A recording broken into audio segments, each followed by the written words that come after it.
Bonjour à toutes, bonjour à tous, bonjour les mondes qui nous regardons à la télévision. C'est comme toujours, comme toujours, une émission consacrée au patrimoine vivant, au patrimoine qu'on appelle aussi le patrimoine immatériel, au savoir-faire d'hier et d'aujourd'hui.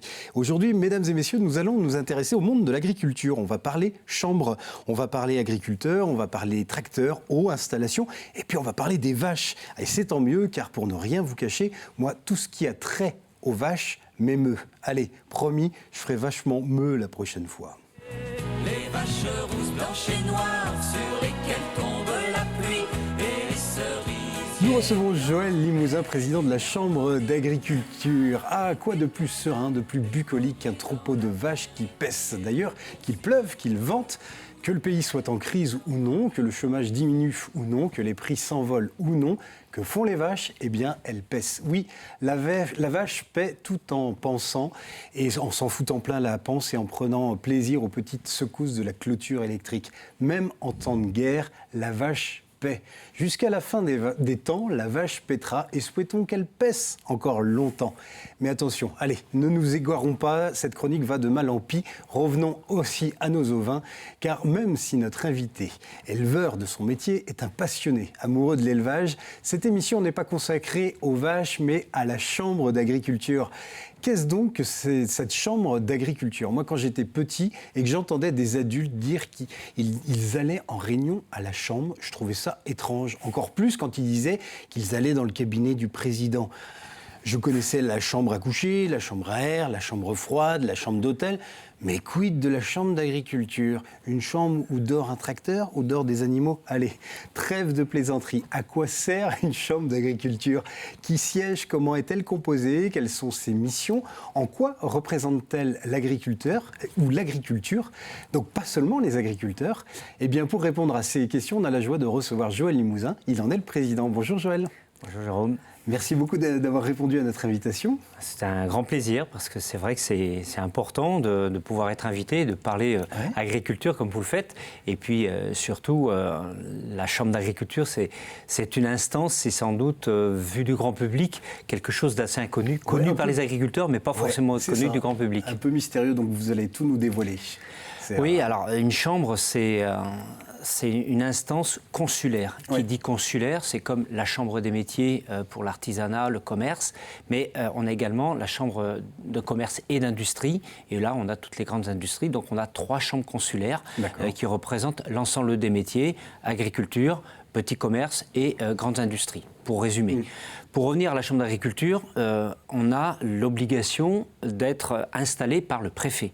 C'est le préfet qui installe une chambre d'agriculture au moment d'une session, mais c'est le résultat d'une élection qui a lieu tous les 6 ans. Donc des élections professionnelles? Ce sont des élections professionnelles où tous les agriculteurs qui sont inscrits en tant que chefs d'exploitation, il n'y a pas de petite exploitation, non, c'est à partir du moment où on est reconnu comme chef d'exploitation, on est amené à élire donc, sur un collège, parce qu'on a plusieurs collèges, collège des exploitants agricoles, le collège des coopératives et également le collège des organisations syndicales.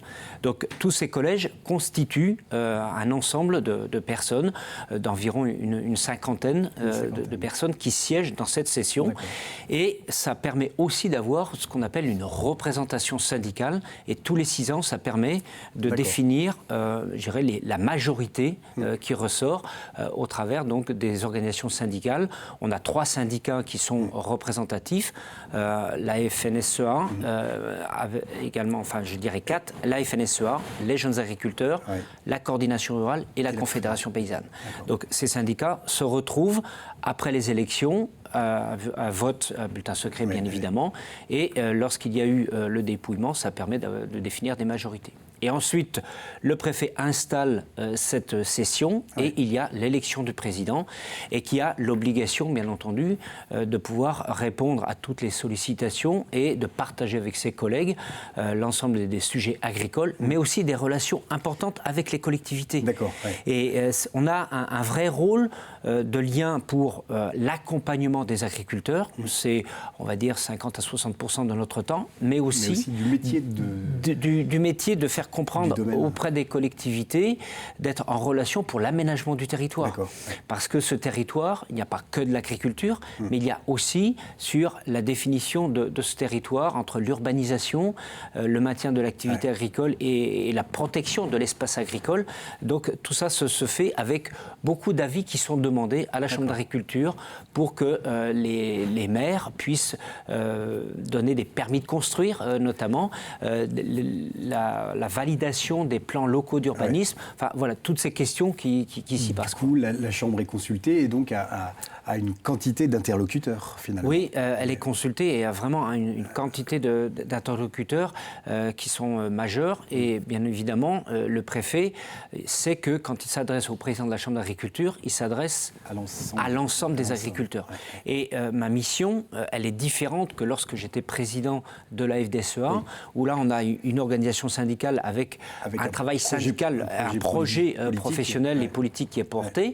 Bien évidemment, je ne vais pas vous cacher que la Chambre d'agriculture porte un projet qui est porté par la majorité syndicale, en l'occurrence la FDSEA et les jeunes agriculteurs, mais nous entendons bien évidemment les autres syndicats qui ont toute la capacité à s'exprimer et qui participent également à des commissions et qui peuvent apporter leur contribution au débat. Quand vous dites que c'est le préfet qui l'installe, ce qui veut dire qu'il y a une chambre d'agriculture dans chaque département ? Tout à fait, une chambre par département.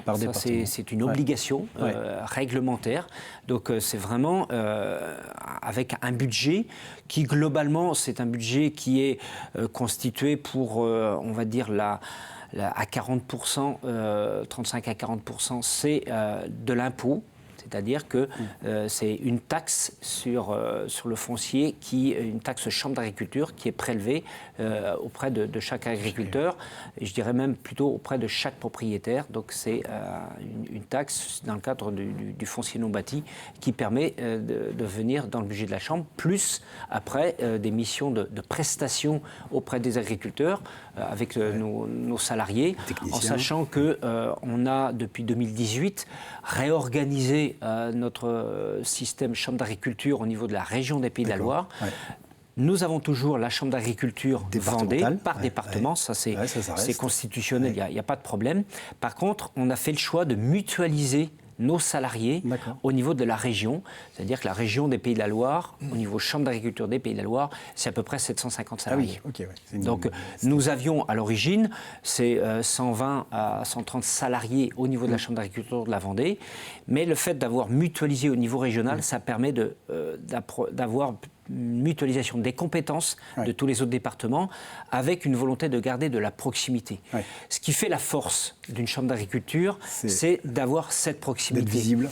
Et on voit bien que l'organisation territoriale avec les collectivités, les communautés de communes se sont organisées avec des missions économiques de plus en plus importantes. Donc pour nous, il est important d'avoir ce lien de proximité avec les maires notamment. Avant de poursuivre notre conversation, nous, on est une petite chambre, comme toujours, et je vous présente nos deux hommes de chambre. C'est pas femme de chambre. Non, homme de chambre. Homme de chambre, Jean-Pierre Pouvreau, qui lève le doigt, bien reconnaissable avec ses lunettes. Ah, c'est gentil, ça. Écoutez, vous levez le doigt. Et toi en dimanche. C'est coloré et tout. Et puis son acolyte, j'ai bien dit acolyte, Jean-Pierre Bertrand. Mon camarade de cabinet. Voilà, nos deux hommes de chambre. Mon partenaire. Le partenaire. Alors, on parlait de la chambre d'agriculture et mon grand-père élevait des cochons et il faisait partie également de la chambre d'agriculture. Il était très polyvalent, mon grand-père. Il élevait les cochons, il était charcutier et puis il avait un côté cultivateur également. Et il adorait ses bêtes, il les prenait souvent en photo. Et avant de les prendre en photo, il prenait souvent en photo pas les cochons, il prenait que les vaches. Les cochons, il en avait assez, donc il prenait les vaches en photo. Et il disait, il les cadrait bien, il disait « Attention, ne bousons plus ». Votre grand-père avait de l'humour. Bon, c'était de l'humour. Oui, mais pas de problème. Et alors, au menu, est-ce que vous nous avez fait de la vache ? Ah non, alors non. Je fais un marqueur identitaire de Vendée qui a tendance à disparaître. Il y a très très peu de bons charcutiers qui osent encore en faire.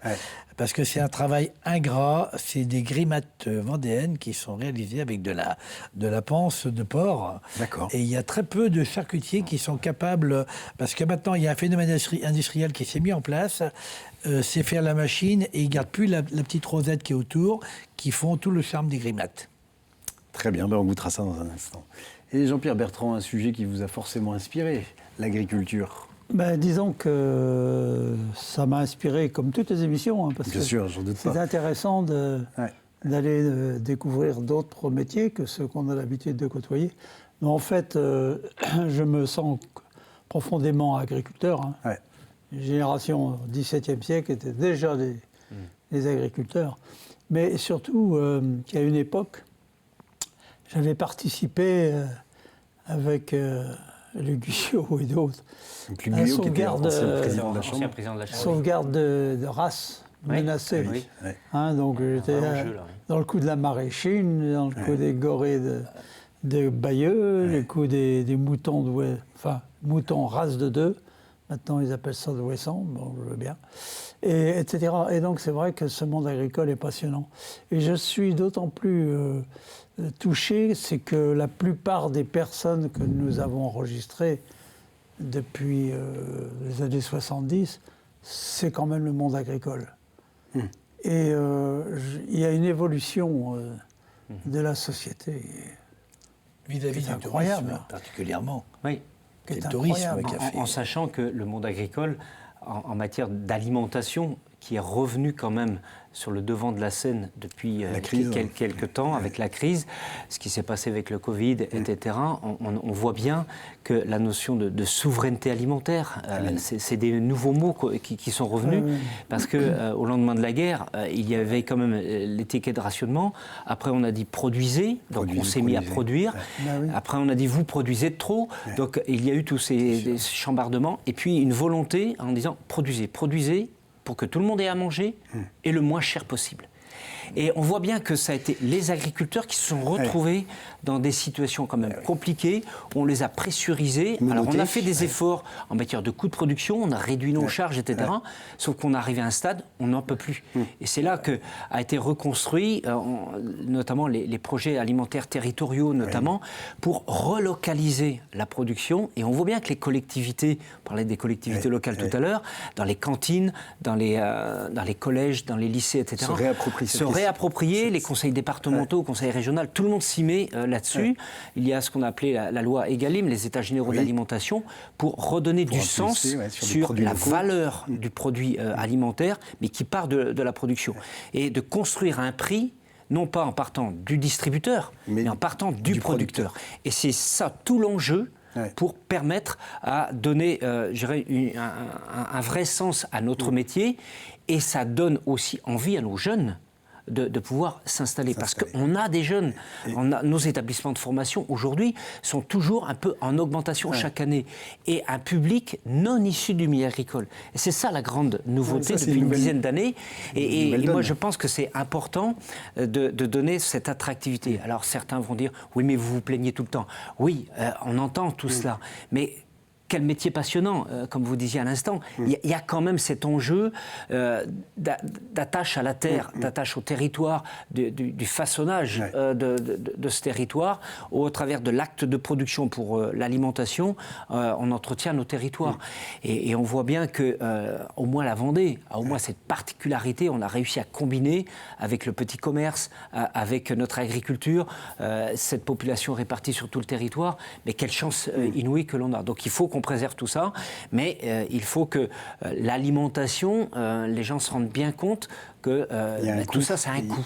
Accepter de payer un coût. Il faut vraiment remettre du sens là-dessus. C'est ce que nous essayons de faire. Il y a les enjeux environnementaux qui ont pris beaucoup de place, l'écologie.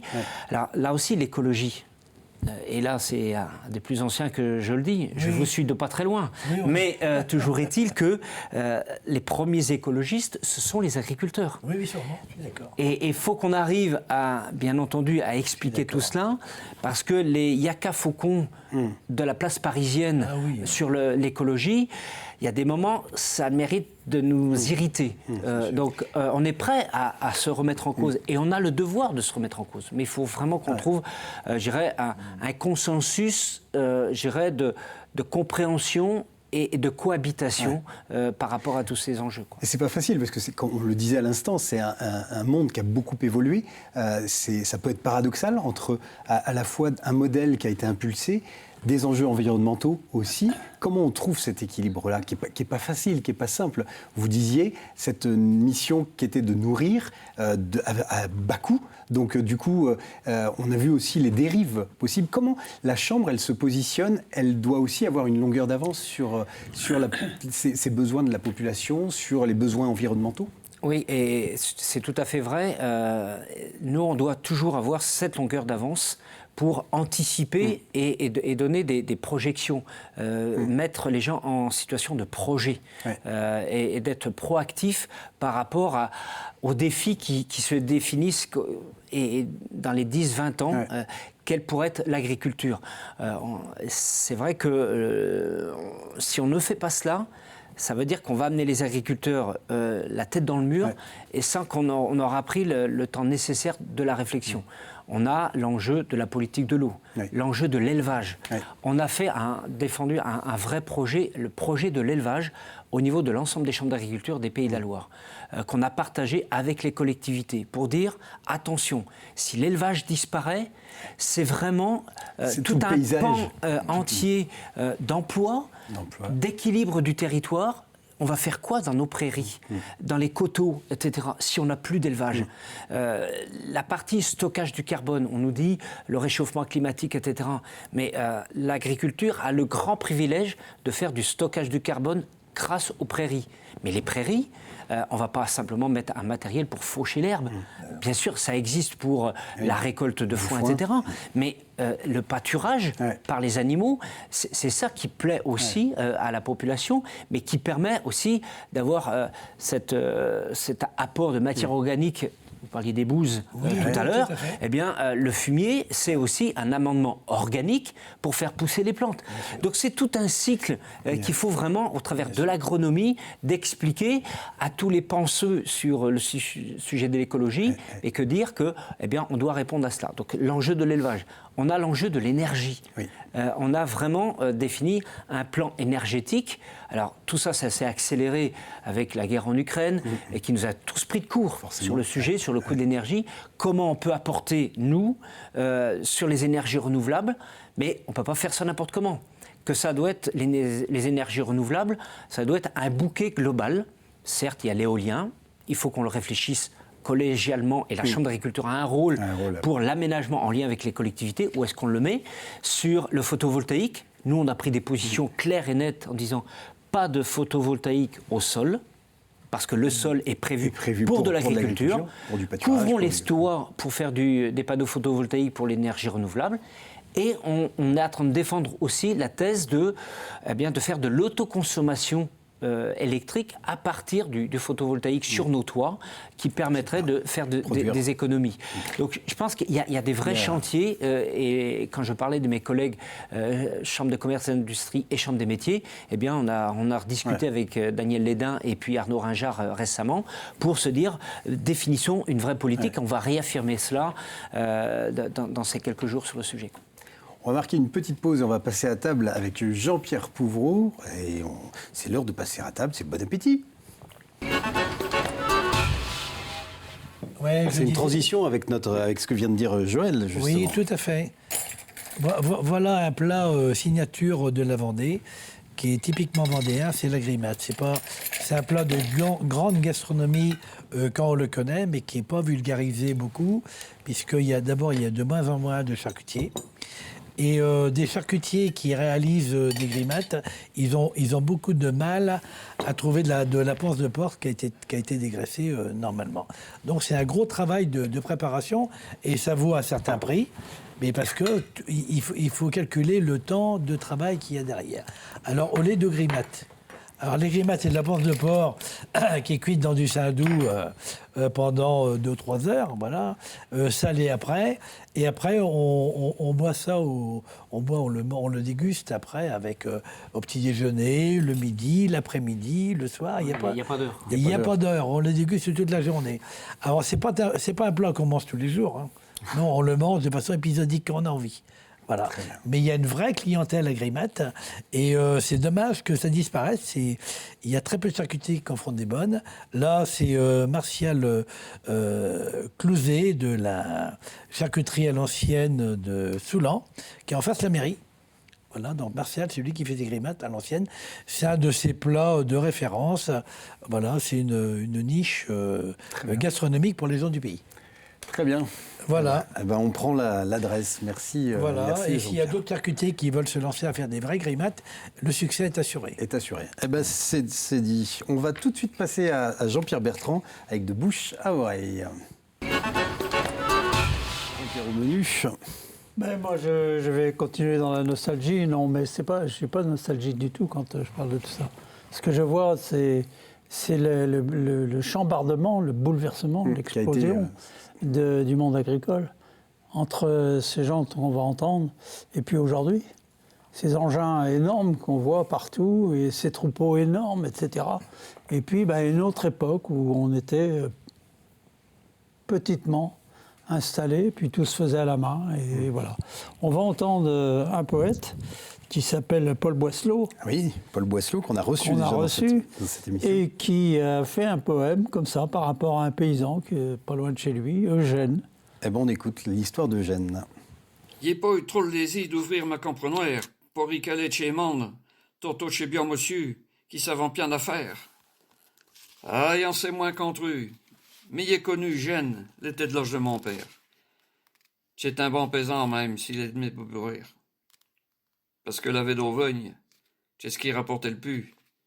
Tu puis les petits gorées, Mike les vaches puis les buts, le savait bécanter, l'aimait point la misère.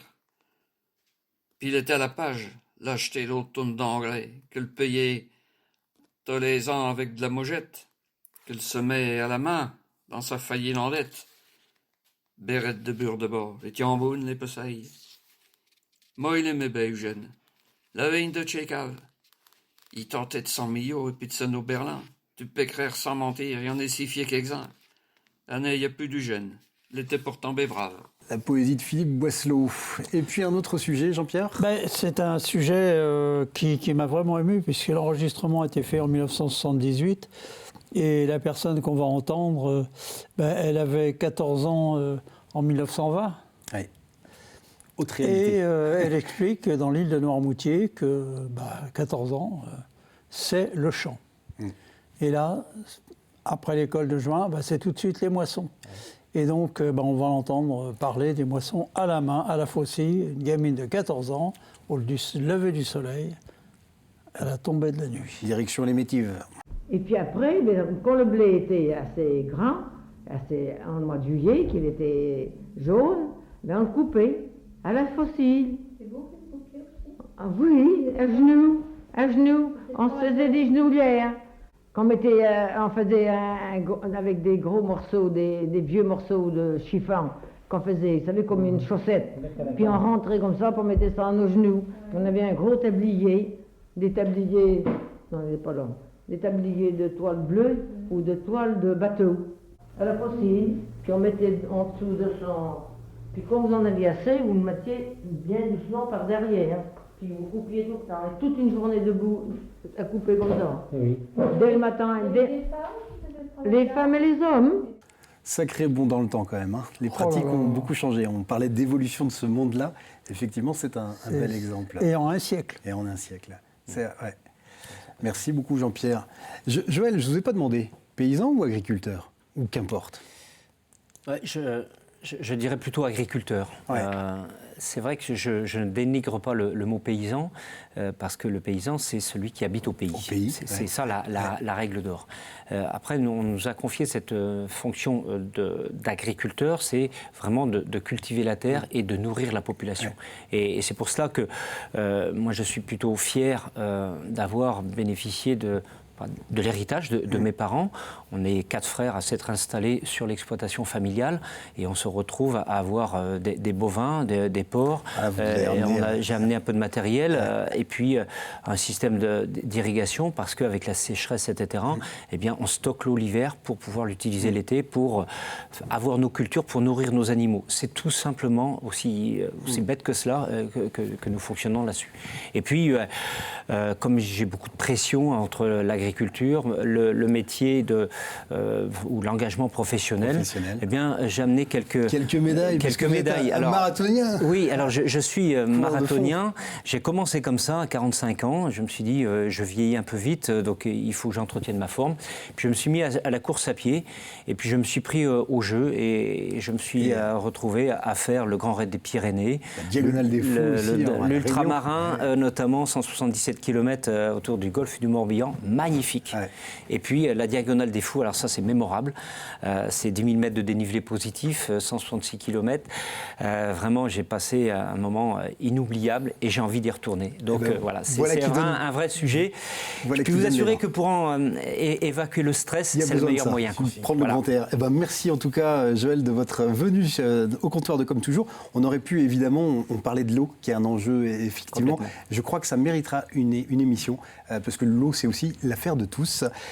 Donc peut-être on vous réinvitera. Ça sera un grand plaisir. Pour ce sujet-là. En tout cas, que ces marathons vous donnent l'élan pour la suite. Et puis, nos salutations à vos vaches et aux cochons de vos fermes. Je transmettrai. C'est gentil. Et manger des grimates. Et manger des grimates. Et puis, on a pour habitude de se dire à bétoute. À bétoute. À bétoute.